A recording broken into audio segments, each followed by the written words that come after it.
এখন ৰাষ্ট্ৰ জাগ্ৰত হওক, প্ৰতিটো প্ৰত্যাহ্বানৰ সন্মুখীন হওক, মাতৃভূমিক ৰক্ষা কৰক। ব্ৰহ্মপুত্ৰৰ প্ৰাচীন উত্তৰাধিকাৰৰ বংশধৰ, এজন মহান যোদ্ধা, ভাৰতৰ অমৰ নায়কসকলৰ মাজত এগৰাকী কিংবদন্তি, অসমৰ এক উত্তৰাধিকাৰী, উত্তৰ পূব ভাৰতৰ প্ৰৱেশ দুৱাৰ য'ত প্ৰাকৃতিক সৌন্দৰ্যৰে ভৰপূৰ, ব্ৰহ্মপুত্ৰ আটাইতকৈ চমৎকাৰ ৰূপ। ৰামায়ণ আৰু মহাভাৰতত চিত্ৰিত পাণ্ডুলিপি, যি ১৭ শতিকাৰ যোৰহাটৰ এটা গছৰ বাকলত পোৱা গৈছিল। প্ৰাচীন অসম এসময়ত কামৰূপৰ শস্যৰ ভাণ্ডাৰ আছিল। খ্ৰীষ্টীয় ৫ম শতিকাৰ শিলালিপি এই ৰাজ্যৰ অস্তিত্বৰ প্ৰাচীনতম প্ৰমাণসমূহৰ ভিতৰত অন্যতম। নিধানপুৰ আৰু ডুবিত পোৱা তামৰ চিঠিসমূহে কামৰূপৰ মহান শাসক, মহান ৰজা ভাস্কৰ বৰ্মনৰ কথা উল্লেখ কৰে।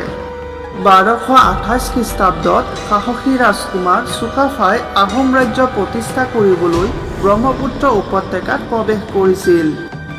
আহোমসকলৰ সৈতে এক অন্যান্য ভাষিক আৰু সাংস্কৃতিক ঐতিহ্য আৰম্ভ হৈছিল, যিয়ে আজিৰ অসমক সংজ্ঞায়িত কৰে। সমগ্ৰ ইতিহাসতে পশ্চিমীয়া ভাবুকিৰ বিৰুদ্ধে যুদ্ধ অব্যাহত ৰাখিছিল।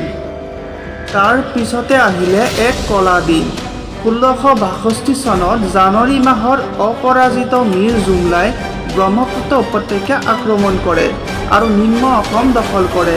তাৰ পিছত ৰাজ্যৰ মন্ত্ৰীসকলে ঘিলাজাৰী গাঁত দখল কৰে। ৪০০ বছৰ পুৰণি ৰাজবংশৰ শিপা জোকাৰি যোৱা অসমৰ স্মৃতিত চিৰদিনৰ বাবে শোধিত কৰা এটা কলা দিনটোত কৰা এক চুক্তি।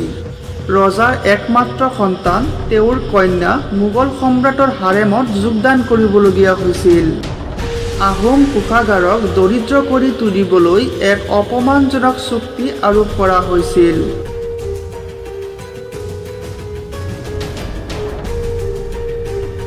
এটা যুদ্ধ ইয়াৰ গৌৰৱ জাতি আৰু স্বৰ্গৰ ঈশ্বৰৰ বাবে মৰিবলৈ সাজু। ই কেৱল স্বৰ্গৰ ঈশ্বৰৰ বিশ্বাস হেৰুৱাব পাৰে।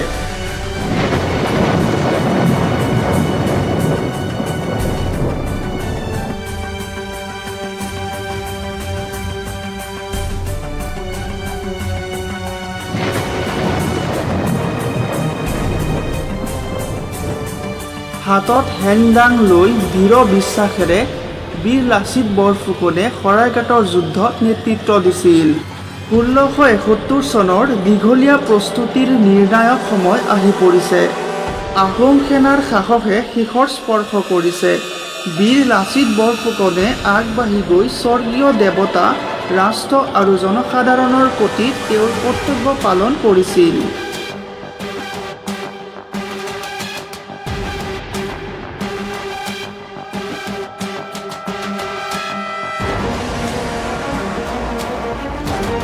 মোগলৰ পৰাজয় আৰু আহোমসকলৰ বিজয় সম্পূৰ্ণ হৈছিল। মাতৃভূমি এতিয়া সুৰক্ষিত। এজন অমুক ৰাজনীতিবিদ, সকলোৰে প্ৰিয় বৰফুকন, কালি আৰু আজিও জনসাধাৰণৰ প্ৰিয়। ব্ৰহ্মপুত্ৰৰ এক সাহসী বীৰ, বীৰ লাচিত বৰফুকন।